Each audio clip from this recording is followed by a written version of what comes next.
In today's video, I'm going to teach you how to read the sales dashboard on KDP, a comprehensive tutorial for beginners.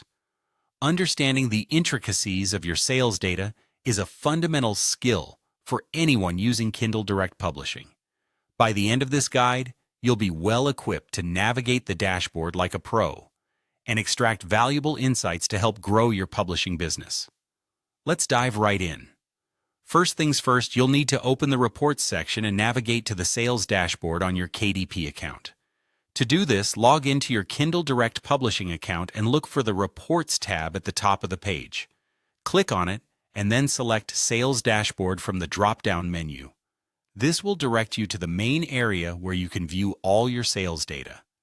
It's like entering the control room of your publishing journey, where all the numbers and charts reside.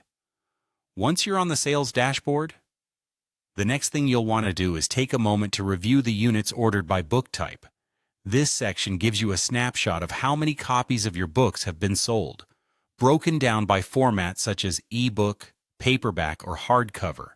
It's a fantastic way to see which book formats are most popular with your audience, helping you decide where to focus your efforts, whether it's producing more paperbacks or concentrating on digital editions.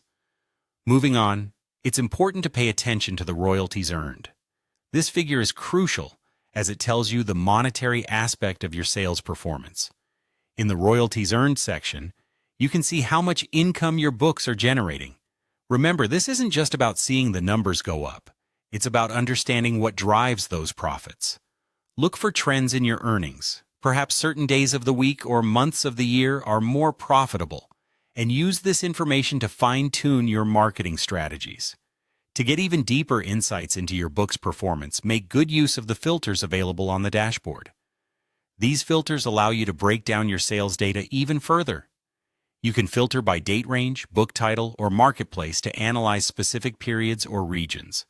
This is invaluable for testing the effectiveness of any promotions or understanding the impact of seasonal trends. Maybe you're curious about last month's holiday sales or how your book performed in a new international market. All this information is just a filter away. By now, you should have a better understanding of how to read your sales dashboard on KDP. By systematically reviewing each section, from units ordered to royalties earned, and leveraging the available filters for deeper analysis, you're equipped with the tools to make informed decisions about your publishing strategy. Keep exploring, keep analyzing, and you'll undoubtedly